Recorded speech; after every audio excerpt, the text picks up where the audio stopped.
Well, we've hit Super Bowl weekend. Super Bowl 59, 2 days away. A game with no buzz. No buzz at all around this game. Ticket prices have plummeted.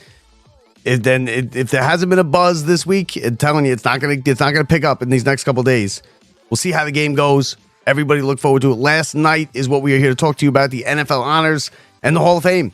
The class of 2025 announced, and the notable name missing: New York Giants quarterback from right around here, Eli Manning, didn't get in.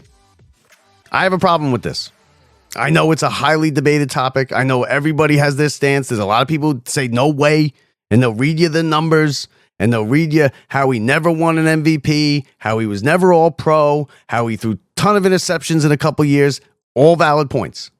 And I'm very tough when it comes to grading, when it comes to the Hall of Fame.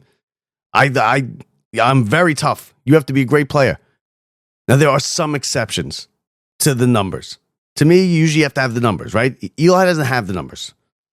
Now but when the lights were the brightest, if I have the ball on my 12-yard line with a minute 20 to go and one timeout, there's nobody else I'd rather have more. There's nobody else I'd rather have more than Eli Manning as my quarterback.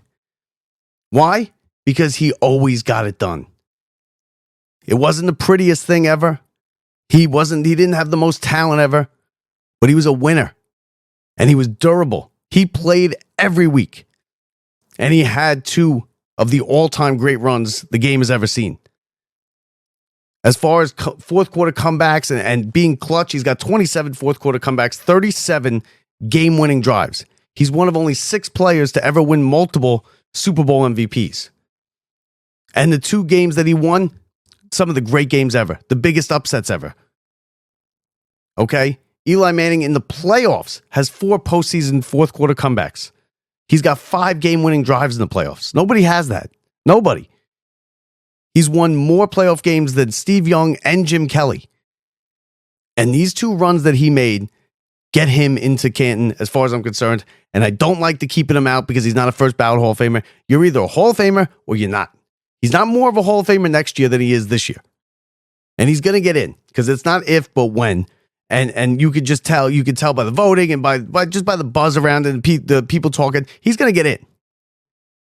But I think he should have got in this year because you're not more of a Hall of Famer next year than you are this year. His resume is done. And to me, it's a Hall of Fame resume. The 2 wins against the Patriots, unbelievable. He led the Giants down the field for game-winning drives on both of them. The throw to Manningham on the left sideline to start the drive in the one game was one of the great throws you'll ever see. Under pressure, under duress.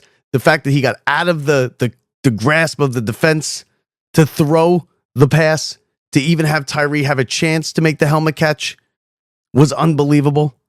The ass kicking that he took in San Francisco in the championship game in 2007 was unbelievable. And he led that team down the field at the end to kick a field goal, to win it, to go to the Super Bowl. The game that he played in Green Bay when no quarterback had ever gone into Green Bay and left with a playoff win in negative 50-degree weather. He went in there and he won the game, led them down the field to tie it late. They got lucky. They got a muffed punt, a fumble, and kicked the field goal to win it. He played every Sunday for about 12 years. Missed 1 game in 12 years. That's important. He's very durable. He was there every week. Every week, Eli Manning was going to play. And you knew he was going to play. To me, he's a Hall of Famer. His numbers are not bad either. Like I said, one of only 6 players to make multiple Super Bowl MVPs. He's 8th in passing yards all time. He's 7th in touchdowns thrown all time. And he's got the 2 Super Bowl runs. 2 of the great runs the game's ever seen. And when it mattered the most and the lights were the brightest, Eli showed up and he performed every single time. Did he have some seasons where he threw a lot of interceptions? Did he lead the league in interceptions? Yeah, he did. Does he have the numbers, the gaudy numbers that maybe his brother has? He wasn't as good as his brother. But I'll tell you what, minute 15 on the clock, ball at my own 15-yard line, down 5 points. Do I want Peyton or do I want Eli? I'm taking Eli 10 out of 10 times. And if you know this show, you know I'm a huge Peyton fan, and I think he's the best I've ever seen. Give me Eli in that situation. And that's why he belongs in the Hall of Fame. And as far as not getting in this year, he's going to get in. But he's not more of a Hall of Famer next year than he is this year. And that's why Eli Manning deserves to be in the Hall of Fame and in this class. Congratulations to the class of 2025. Antonio Gates, Jared Allen, Sterling Sharp, Eric Allen, all well-deserved. Some people will tell you Sterling Sharp, he didn't do it long enough. You listen, Sterling Sharp, you watch him play, that's a Hall of Famer. And that's all I need. And that's how I feel about Eli Manning. He doesn't have the numbers. He's one of those special cases. And he deserves to be in Canton, and he will. It's not if, but when. He will be in there. I just think it should have been this year. NFL, Super Bowl 59, Sunday, 6:30.